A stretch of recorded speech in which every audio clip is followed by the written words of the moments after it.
আসসালামু আলাইকুম সম্মানিত অভিভাবকবৃন্দ এবং প্রিয় পঞ্চম শ্রেণীর শিক্ষার্থী বন্ধুরা, অনেক অনেক প্রীতি ও শুভেচ্ছা। আজকে তুলে ধরছি তোমাদের নতুন গণিত বইয়ের ৮৬ পৃষ্ঠার একটি কাঠামোবদ্ধ অঙ্ক সহ এই যে ভাগ রয়েছে, এই যে এই দশমিকের ভাগে দেখো একটা বিষয় যে এখানে ভাজকেও দশমিক, আবার ভাজ্যতে দশমিক, অর্থাৎ ভাজ্য এবং ভাজক দুখানেই দশমিক আছে। আচ্ছা, যেখানেই দশমিক থাক না কেন, এটার সহজ টেকনিক হলো, আমি সবসময় বলেছি যে ভাজকে অর্থাৎ যা দ্বারা ভাগ করবে, ভাজকে কখনো দশমিকে রাখা যাবে না, আর এর জন্য যত দ্বারা গুণ দেওয়া প্রয়োজন তত দ্বারাই গুণ দিতে হবে। হ্যাঁ, কিন্তু শর্ত হলো, আচ্ছা আমি যদি এটাকে করি, দেখো এই যে ১ নম্বরটা ১.৮, ০.৯, এই তো এখানে সবসময়ের জন্য ভাজকে লক্ষ্য করব। ভাজক এখানে ০.৯ আছে, অর্থাৎ দশমিকের পরে একটা অঙ্ক আছে, তাই দশমিকের মান ১ নেবে, আর দশমিকের পরে যতটা অঙ্ক ততটা শূন্য নেবে, তার মানে ১ লিখে একটা শূন্য হচ্ছে। তো এই ১ লিখে একটা শূন্য দ্বারা এখন দুটোকেই গুণ করতে হবে, ভাগ দুটোকেই গুণ করতে হবে। এতে কি হলো, এটা যদি ১০ দ্বারা গুণ করো তাহলে দশমিক এক ঘর সরে এদিকে আসবে, কেননা এর পাশে একটা শূন্য আছে, তাই দশমিকটা সরে এদিকে আসবে, তার মানে শুধু ১৮ থাকছে, ভাগ। আর এটাকে যদি ১০ দ্বারা গুণ করো, একই বিষয়, দশমিকটা সরে এখান থেকে মানে এখানে আছে, এখানে আসবে, তার মানে শেষে চলে যাবে। তো শেষে চলে গেলে তো থাকছে শুধু ৯, তাহলে ৯ দুগুণ ১৮। ওকে, এরকম। আচ্ছা, একটু ৪ নম্বরটা যদি লক্ষ্য করো, এই যে ৪ নম্বর ০.৪৮ ভাগ ০.৬। আমি বলছি সবসময়ের জন্য ভাজকে লক্ষ্য করবে, ভাজকে ০.৬ আছে, তাহলে দশমিকের কারণে ১, হ্যাঁ, দশমিকের কারণে ১, আর হচ্ছে তোমার আর দশমিকের পরে একটা অঙ্ক, তাই একটা শূন্য, তার মানে আবারও সেই ১০ দ্বারা গুণ, অর্থাৎ ০.৪৮ গুণ ১০ ভাগ ০.৬ গুণ ১০। তাহলে এখানে ১০-এ একটা শূন্য, সো গুণ করলে দশমিক এক ঘর ডানে চলে আসবে, তার মানে এই যে এখানে ৪ এপারে আছে, ৪-এর ওপারে চলে যাবে, তার মানে ৪.৮ হবে, এই শূন্য তো হচ্ছে না।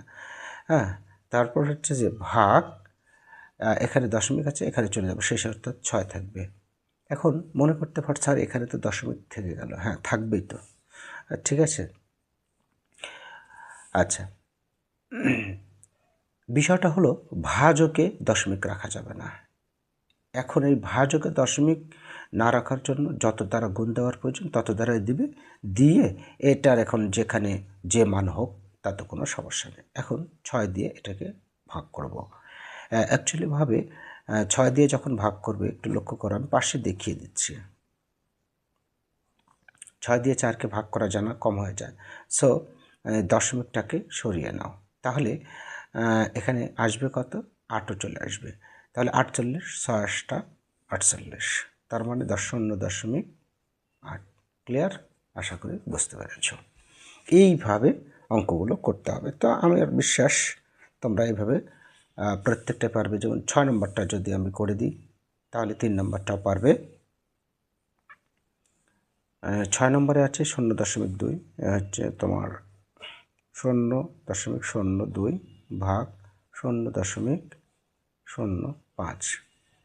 দেখো এখানে ০.০২ গুণ কত দ্বারা গুণ দিব, সেটা এই যে এটার উপর ডিপেন্ড করছে, যে দশমিকের কারণে ১, আর দশমিকের উপর দুটো অঙ্ক, তাই দুটো শূন্য, ভাগ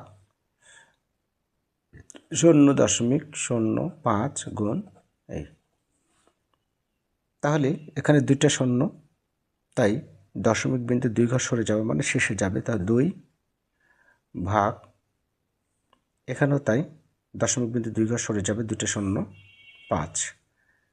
তাহলে ভাগ করলে কত হবে, এখানে ৫ দ্বারা ২কে ভাগ করা যায় না, এই জন্যে দশমিক আনবে হ্যাঁ, দশমিক নিলে একটা শূন্যের সাথে অ্যাড হবে, 4 5 20।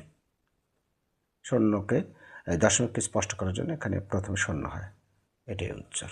ঠিক আছে, অর্থাৎ এই যে এইভাবে করলাম, 5কে 2 দ্বারা ভাগ করা যায় না, এই জন্য একটা দশমিক না, এখানে একটা শূন্য না, 4 5 20।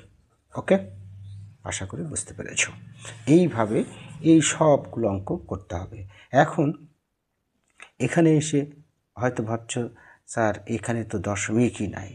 হ্যাঁ, এখানে দশমিক না থাকলে তো কী হলো, যেমন 8 নম্বরটা একটু লক্ষ্য করি, সব একই ধরনের অঙ্ক, 4 ভাগ, 8 নম্বরটা একটু লক্ষ্য করি, এখানকার 4 ভাগ 0.125, নো প্রবলেম।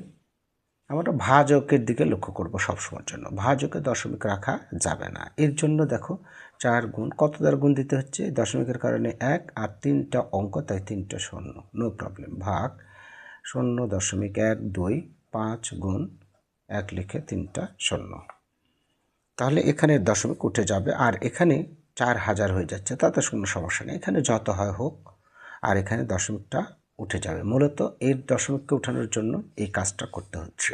এখন এটা দ্বারা এটাকে ভাগ করলে অ্যান্সার হয়ে যাবে। ওকে, এইভাবে অঙ্কগুলো করবে। আমরা সেই কাঙ্ক্ষিত নম্বরে চলে আসি, সেটা হচ্ছে এই যে একটা সৃজনশীল রয়েছে, কাঠামোবদ্ধ প্রশ্ন। একটি আয়তাকার শ্রেণীকক্ষের প্রস্থ 7.5, প্রস্থ 7.5।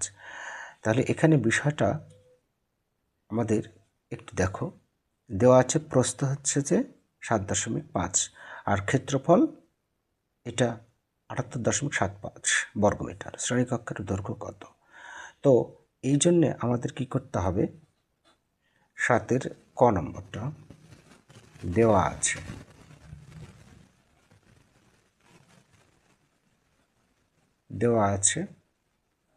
যা দেওয়া আছে লিখব, প্রস্থ কত, 7.5 মিটার, এবং ক্ষেত্রফল, আচ্ছা এবংটা এখানে লিখি, ওখানে তো হলো না। আচ্ছা, ক্ষেত্রফল কত আছে, ক্ষেত্রফল হচ্ছে 8.75, এটা আছে। অতএব দৈর্ঘ্য সমান, আমরা জানি যে ক্ষেত্রফল ভাগ প্রস্থ দিলে হয়ে যাবে, এটা ঘুরিয়ে পেঁচিয়ে লেখার দরকার নেই। ক্ষেত্রফল সমান যেহেতু দৈর্ঘ্য গুণ প্রস্থ, তো দৈর্ঘ্য অথবা প্রস্থ যে কোনো একটা বের করতে হলে ক্ষেত্রফলকে অন্যটা দ্বারা ভাগ করলেই হয়ে যাবে। তাহলে আমরা মান বসিয়ে দিই, ক্ষেত্রফল 78.75 ভাগ প্রস্থ কত, 7.5। এই যে মনে আছে, এই যে ভাজকে দশমিক চলে আসলো, এই জন্য আমরা গুণ দেব কত দ্বারা, বুঝতেই পারছো, মনে আছে কি, গুণ এই দশমিকের কারণে 1, দশমিকের পর একটা অঙ্ক, তাই একটা শূন্য, 7.5 গুণ 10। এবার লক্ষ্য করো 7 8, এবার দশমিক এক ঘর সরে এখানে আসবে, এখানে আছে, এখানে আসবে, কারণ একটা শূন্য আছে, তাহলে 7.5 ভাগ, আর এখান থেকে উঠে যাওয়ানোর জন্যই তো কাজটা করা, 7 5। এখন এই 7 দ্বারা মানে 75 দ্বারা এটাকে ভাগ করতে হবে। তো ভাগ করলে কত হবে, এটার দ্বারা এটাকে ভাগ করলে তোমার হবে হচ্ছে যে 10.5। ঠিক আছে, তাহলে দৈর্ঘ্যটা এটাই হবে, এত মিটার হবে। ঠিক আছে, মিটার আর লিখে দিলে, অতএব দৈর্ঘ্য এত মিটার। ওকে, নিচে দিয়ে লিখে দিলে অতএব দৈর্ঘ্য এত মিটার। কত মিটার হলো, 10.5 মিটার। ঠিক আছে, হয়তো মনে করছো এটা ভাগ করে দেখালে পারলে ভালো হতো স্যার। হ্যাঁ অবশ্যই, হ্যাঁ ভাগ করে অবশ্যই দেখাবো। দেখি একটু ভাগ করে দেখাই, কত দ্বারা, 7.5। একটা ফ্রেশ জায়গা দেখাই, হ্যাঁ একটু ফ্রেশ জায়গায়, তাহলে তোমার জন্য সুবিধা হবে। এই যে মনে করো 7 5 দিয়ে ভাগ করব, 7 8 7.5, এই তো এটা দ্বারা এটাকে প্রথমে ভাগ, এই দুটো অঙ্ক, তাই 2টা অঙ্ক এখানেও নিব, একবার যাবে 75 হবে, কেটে আসলো, বিয়োগ করে পেলাম 3, আর কেটে আসলো 7। এখানে দেখো কেটে আসলো 7, এখান থেকে কেটে নিয়ে আসার পরও দেখো এটার চেয়ে এটা ছোট হয়ে যাচ্ছে, কারণ এখানে 75, এখানে 37 ছোট হয়ে যাচ্ছে। কিন্তু কেটে নিয়ে আসার পরও যদি ছোট হয় তাহলে একটা শূন্য দিয়ে দিবে, দিয়ে দশমিকটা এবার উঠিয়ে দাও, 5টা কেটে নিয়ে এসো। এবার 75কে 5 দ্বারা যদি গুণ করো তাহলে 375 মিলে যাবে। ওকে, এই হচ্ছে বিষয়। আচ্ছা, এবারে খ নম্বরটা আমরা একটু যাচাই করি। খ নম্বরটা বলেছে কি বলেছে দেখি একটু। শ্রেণীকক্ষের প্রস্থটি 2 মিটার বাড়ালে ক্ষেত্রফল কত হবে? আচ্ছা, প্রস্থ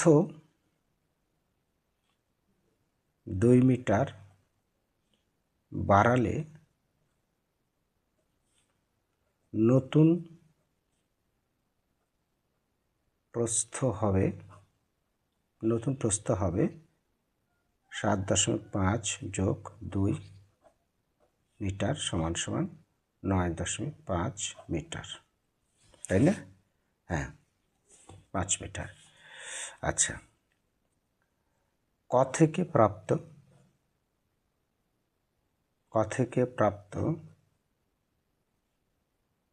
দৈর্ঘ্য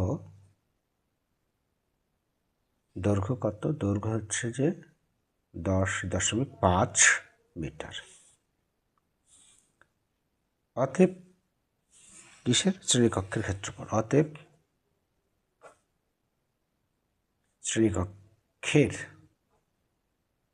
শ্রেণীকক্ষের নতুন ক্ষেত্রফল, অর্থাৎ নতুনভাবে আবার ক্ষেত্রফল বের করছে, তাই নতুন ক্ষেত্রফল লিখলাম ভাষাটাকে স্পষ্ট করার জন্য। ক্ষেত্রফল দৈর্ঘ্য গুণ প্রস্থ, তাই না? নতুন ক্ষেত্রফল, এই যে আমরা জানি ক্ষেত্রফলের সূত্র দৈর্ঘ্য গুণ প্রস্থ, অর্থাৎ 10.5 গুণ 9.5 বর্গ মি। অবশ্যই এটা বর্গ মি লিখতে হবে, ঠিক আছে? কেননা মিটারে গুণ করলে বর্গ মিটার। এখন এটা দ্বারা এটাকে গুণ করলে হয়ে যাবে। আর এই গুণ করার জন্য প্রয়োজন কি? সাধারণভাবে গুণ করে যাবে, এইভাবে সাধারণ গুণ করে যাবে।